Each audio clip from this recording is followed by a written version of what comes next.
그를 하나님의 선지자요, 특별한 능력을 가진 어떤 사람이라고 생각했습니다. 예수님 곁에 머물렀던 제자들은 그가 단지 하나님의 능력을 가진 어떤 이가 아니라 하나님께서 약속하신 구원자 그리스도시고 하나님의 아들이심을 깨닫고 고백했습니다. 그렇게 고백한 제자들에게 예수님께서 복음의 본질에 대해서 말씀하셨습니다. 예수님께서 이 땅에 오신 것은 섬김을 받기 위함이 아니라, 힘으로 세상을 정복하기 위함이 아니라, 많은 사람들이 세상에 강한 자라고 얘기하는 그 방식으로 이기기 위함이 아니라, 빌립보서 2장의 고백처럼 도리어 지극히 높으신 분께서 가장 낮아지심으로 우리를 섬기시고 자기 목숨으로 우리의 죄를 씻기 위한 대속물로 주신 줄로 믿습니다. 주님께서 이 십자가의 고난, 그리고 죽으심, 그리고 부활하심에 대해서 말씀하셨을 때에 제자들은 도무지 그것을 이해할 수가 없었습니다. 복음서의 말씀을 보면 예수님께서 3번에 걸쳐서 제자들에게 이 십자가의 고난 그리고 죽으심에 대해서 말씀하십니다. 먼저는 우리가 이미 살펴보았던 것처럼 마가복음 8장에 베드로가 제자들을 대표해서 주님은 그리스도시고 살아계신 하나님의 아들이십니다 라고 고백했을 때입니다.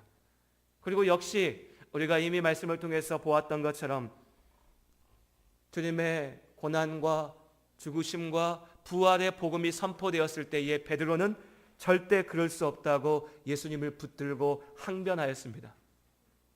예수님 말씀하시죠. 네가 하나님의 일을 가로막는 사단이라고요. 이어서 마가복음 9장에 보면 다시 한번 예수님께서 십자가의 길에 대해서 말씀하시는 그 말씀이 등장합니다. 여러 가지의 기적들을 행하심으로 많은 이들 앞에 주님께서 생명의 주인이심을 보이신 이후에 다시 자신을 따르는 12명의 가장 가까운 제자들만을 불러 그들에게 십자가의 고난과 부활에 대하여 말씀하셨습니다. 그때 제자들의 반응은 마가복음 9장 32절에 그들이 말씀을 깨닫지 못하고 묻기도 두려워했다라고 되어 있습니다. 여전히 그들은 십자가의 복음에 대해서 전혀 이해하지 못했습니다. 한 가지 재미있는 건요, 바로 그 직전에 예수님께서 여러 가지 기적을 행하실 때에 귀신 들린 자를 낫게 하시고 귀신을 쫓아내셨을 때에는 제자들이 예수님께 다가가서 물었다는 겁니다. 예수님, 은밀하게 물었습니다. 나한테만 좀 알려주세요. 어떻게 그런 기적을 행할 수 있습니까? 어떻게 그런 귀신들을 쫓아낼 수 있습니까? 그들은 그렇게 물었습니다. 예수님 답해 주시죠. 네가 기도해야 된다. 그런데 바로 이어서 예수님께서 십자가의 죽으심과 부활하심에 대해서 복음의 그 본질에 대해서 말씀하셨을 때 그들은 깨닫지 못하고 묻지도 않았습니다. 그리고 오늘 마가복음 10장에서 우리는 다시 한번 예수님께서 십자가의 죽으심과 부활에 대해서 말씀하시는 것을 보게 됩니다. 주님께서 다시 한번 이 십자가의 길에 대해서 복음에 대해서 말씀하셨을 때에 예수님의 가장 사랑받는 제자들 중에 둘이었던 야고보와 요한이 나서서 한마디 합니다. 그런데 그 소리는 이들이 여전히 복음의 진리를 전혀 깨닫지 못하고 있다는 것을 분명하게 보여줍니다. 그들은 말합니다. 주님, 우리가 구하는 바를 우리에게 하여 주시기를 원합니다. 십자가 복음을 듣고서도, 부활하심에 대해서 듣고서도 제자들이 지금 관심을 갖고 있는 것은 주님, 어떻게 하면 내가 예수님의 능력을 통해 가지고 내가 원하는 것을 얻을 수 있습니까? 라는 것이었습니다. 예수님의 말씀이 아니라 내가 원하는 것이요. 폐병으로 고생하는 환자가 한 명 있었습니다. 평생을 줄 담배를 펴왔으니 그 폐가 버티지 못하고 아플 맘도 합니다. 그렇게 지내다가 통증이 너무너무 심해져 가지고 괴로워하던 중에 이 사람이 의사를 찾아갑니다.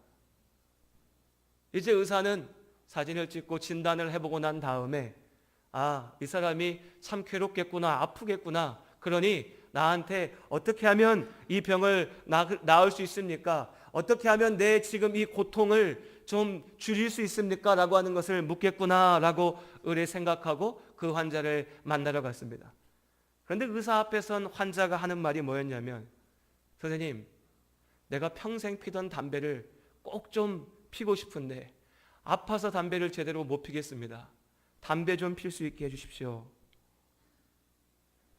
세상에 이렇게 바보 같은 사람이 있을까요? 네, 있습니다. 참 많이 있습니다.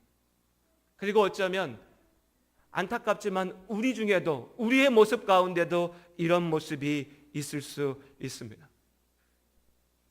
예수님께 가장 가까이 있었던 그 제자들이 예수님께서 주시는 구원이 뭔지, 십자가의 복음이 뭔지, 부활이 뭔지 전혀 이해하지 못했습니다. 알려고 하지도 않았습니다.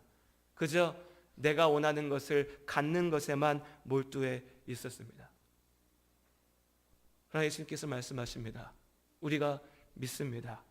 예수님께서는 우리가 원하는 것을 주기 위하여 이 땅에 오신 것이 아니라 우리에게 가장 필요한 것을, 반드시 필요한 것을, 우리가 생명을 갖기 위하여 필요한 그것을 주시기 위하여 이 땅에 오신 줄로 믿습니다.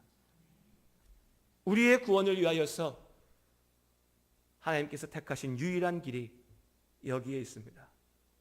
십자가의 죽으심과 부활, 이것이 우리에게 주어진 복된 소식입니다. 어쩌면 지금 이 자리에 계신 성도님들 가운데 십자가의 고난을 듣고 부활을 듣고 성찬의 떡과 잔을 마시면서도 저게 도대체 무슨 얘기인가?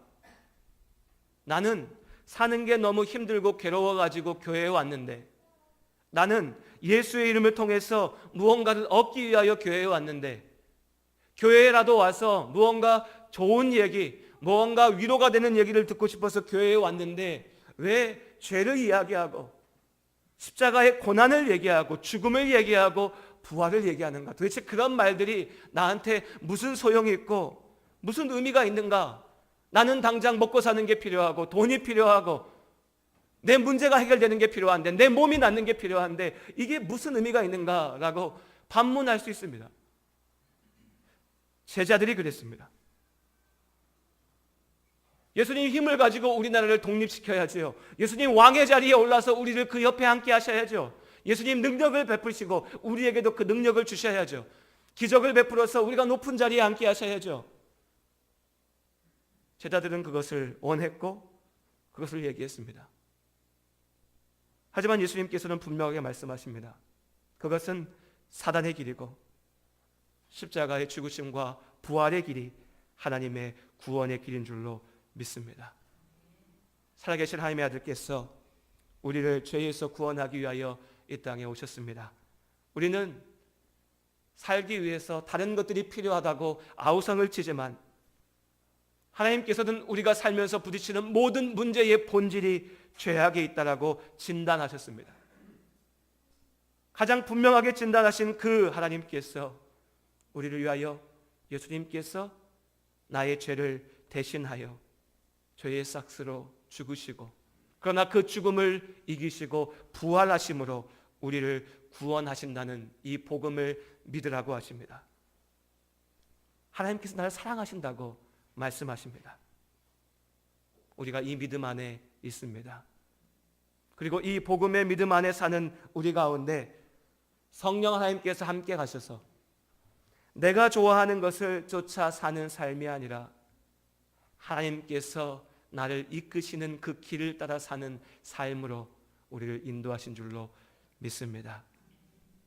예수 그리스도의 부활은 그래서 우리와 상관없는 저 놀라운 어떤 멀리 있는 일이 아니라 우리가 또한 주님과 더불어 부활하고 우리가 하나님 나라 가운데 영원한 생명을 누림을 확증하는 우리의 구원의 완성인 줄로 믿습니다. 그렇기에 우리가 이 부활의 날 함께 기뻐하고 함께 감사합니다. 우리 함께 모든 성도님들, 주님께서 우리에게 허락하신 이 땅의 삶 가운데에 이 십자가의 복음을 기억하시며 주님과 함께 나아가시기를 부활의 능력으로 우리를 구원하신 예수님의 이름으로 축복합니다. 같이 기도하시겠습니다.